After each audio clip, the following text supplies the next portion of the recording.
In 2012, federal agents executing a search warrant at a house in Arcadia, California, found something that would not have looked out of place in the back room of a struggling wine merchant. Dozens of empty bottles, corks, foil capsules, labels, and a hand corking device. There were mailing tubes stuffed with labels stripped from legitimate bottles. There were recipes, handwritten notes on blending cheap commercial wine into approximations of famous chateaus, with ratios for producing passable imitations of specific vintages from specific appellations. The man who lived there was Rudy Kurniawan.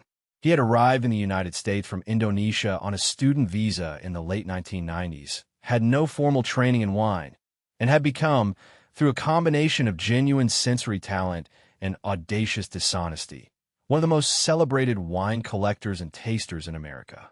He had bid hundreds of millions of dollars at wine auctions. He had hosted extravagant tasting dinners for the wealthiest collectors in the country, pouring bottles whose provenance he had manufactured in his kitchen.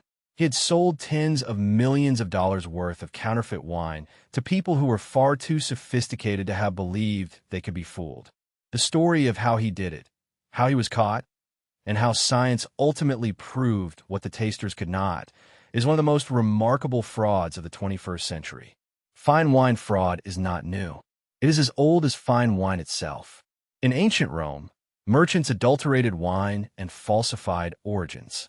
In 18th century France, Bordeaux negotiants blended cheaper wine from other regions into famous chateaux' production to increase volume.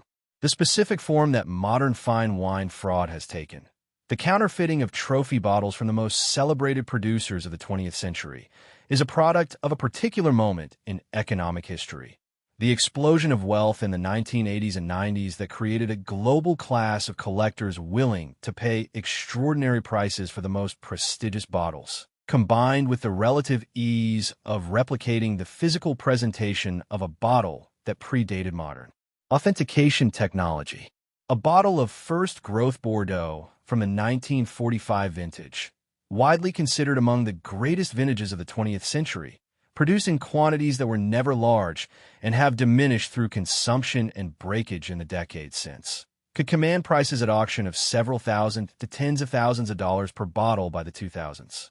The trophy wine market had created objects whose monetary value was determined almost entirely by provenance and presentation, and whose physical content was largely unverifiable to anyone who did not open and drink them. Kurniawan understood this market better than almost anyone. He had an exceptional palate, genuine by the accounts of the serious tasters who knew him, and an encyclopedic knowledge of what the greatest wines of the world tasted like, and critically what the bottles, labels, capsules, and corks looked like. This knowledge, combined with the social credibility he built by hosting and participating in high-level tastings, gave him access to the supplies and relationships he needed. The mechanics of Kurniawan's operation, as revealed by the federal investigation and subsequent trial, were both elaborate and surprisingly low-tech. The basic technique was blending. Kurniawan purchased genuine bottles of prestigious wine from less celebrated vintages, real Domaine Poncet Claus Saint Denis from ordinary years, real Petrus from accessible vintages, and blended them with cheaper wine in proportions calculated to produce something that tasted plausibly like the famous bottles he was counterfeiting. He worked in his kitchen, using standard equipment, developing his blends by trial and comparison. The packaging was where the sophistication resided. Kurniawan accumulated genuine old bottles from the great estates, purchasing them, saving them from dinners, sourcing them through contacts. He had connections in France that supplied him with period-correct labels, sometimes produced from high-resolution scans of genuine originals. He collected and reused genuine old corks and capsules where possible, or sourced period-appropriate materials where not. The foil capsules, the wax seals, the labels, the corks, each detail was attended to with the care of a forger who understood that the buyers were sophisticated and would scrutinize physical presentation carefully. The bottles he produced, once complete, were in many cases visually indistinguishable from genuine bottles. Several passed through the hands of experienced auction house specialists without being identified as fake. They were cataloged, photographed, and sold to collectors who paid genuine prices for them in the belief that they were acquiring genuine wine. The quantities were significant.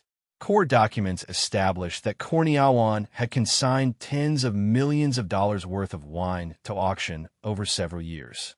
The total value of counterfeit wine that reached buyers is estimated to have run into the tens of millions at minimum, and some analyses suggest the full scope of the fraud was larger. The first serious crack in Cornyawan's operation came not from the FBI, but from one of his targets. Laurent Poncet, the owner of Domaine Poncet in Burgundy's Côte de Nuits, was alerted in 2008 to the upcoming auction of a collection that included multiple bottles of Classe Saint-Denis from Domaine Poncet dating to the 1940s, 50s, and 60s. Poncet knew something that the auction house apparently did not. Domaine Poncet did not begin bottling Classe Saint-Denis until 1982. Bottles bearing Domaine Poncet labels from vintages before that year were, by definition, impossible. Poncet traveled to New York, confronted the auction house, Acker, Merrill, and Condit, and had the specific lots withdrawn from the sale. It was the first public identification of bottles that could only have been forged.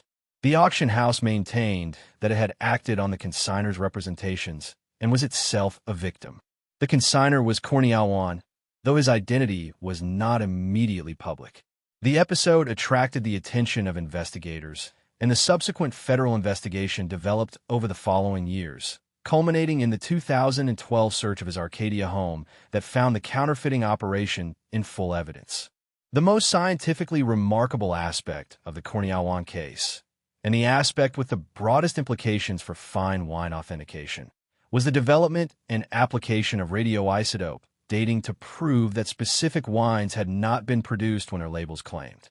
The nuclear weapons tests conducted by the United States, the Soviet Union, and other powers between 1945 and the signing of the Partial Nuclear Test Ban Treaty in 1963 released large quantities of radioactive isotopes into the atmosphere, most significantly tritium and radiocarbon, specifically carbon-14. These isotopes were absorbed by plants, including grapevines, during the growing seasons in which the tests occurred, and the elevated levels of radioactive carbon and tritium in plant tissue from these years can be measured in the wine made from those grapes. This creates a testable signature. A wine that genuinely dates from 1945 will contain carbon-14 concentrations consistent with atmospheric levels in that year. A wine produced after the atmospheric nuclear tests began will show elevated carbon-14 concentrations that reflect the test-era atmospheric signal. A wine produced in the 1980s or 90s and labeled as a 1945 will have carbon-14 concentrations consistent with its actual production date, and those concentrations will be distinctly different from the pre-bomb baseline that a genuine 1945 wine would show. The technique is extremely sensitive. Wine is effectively a sealed capsule of agricultural material from a specific growing season. The carbon in the wine's organic compounds reflects the carbon isotope ratios in the atmosphere during the year the grapes were grown. Radioisotope analysis can establish, with high precision and without opening the bottle in the standard destructive way, whether a wine was produced before or after specific known atmospheric radiocarbon events, including 1945, the year of the first nuclear weapons detonations, whose atmospheric signature is distinct and globally distributed. In the Cornyawan case, and in subsequent authentication work by researchers, including those at the Lawrence Livermore National Laboratory, this technique produced results that were definitive. Wines labeled as pre-1945 showed post-bomb carbon signatures, placing their production after the atmospheric nuclear test that began in that year. The nuclear testing of the Cold War era had, inadvertently, created a global chemical timestamp that made it impossible to successfully fake a wine's age to within a decade. Cornyawan was convicted in December of 2013 of mail fraud and wire fraud. He was sentenced to 10 years in federal prison and ordered to pay approximately $20 million in restitution. He was subsequently deported to Indonesia following his release. The collectors who purchased his wines lost money that in many cases was unrecoverable. The auction house's insurance arrangements and legal settlements returned fractions of the losses in some cases, nothing in others. Some of the most prominent wine collectors in the country, men who had spent decades developing their knowledge and their cellars, have been systematically deceived by a man they had considered a peer. The wine they drank from his bottles, those that were opened and consumed, was, in most cases, not unpleasant. Corniawan had genuine blending skill. The experience of drinking, it was simply not what the drinkers believed it was. Whether that distinction matters philosophically, whether wine consumed under false impression of provenance is genuinely worth less than the same wine consumed with accurate knowledge of its origin, is a question that the collectors who lost millions to the fraud have answered firmly. It matters enormously. The fine wine authentication industry that has developed in the years since the Corniawan case is more sophisticated than anything that existed before it. Radioisotope analysis, chemical fingerprinting of specific compounds that vary by appellation and vintage, spectroscopic analysis of the glass composition in old bottles, high-resolution imaging of physical materials. The toolkit for verifying a wine's claimed provenance has expanded substantially. None of it is cheap enough to apply to every bottle at auction. The market for very old, very prestigious wine still operates substantially on trust in the provenance documentation, in the reputation of the consignor, in the judgment of experienced specialists who examine the physical presentation.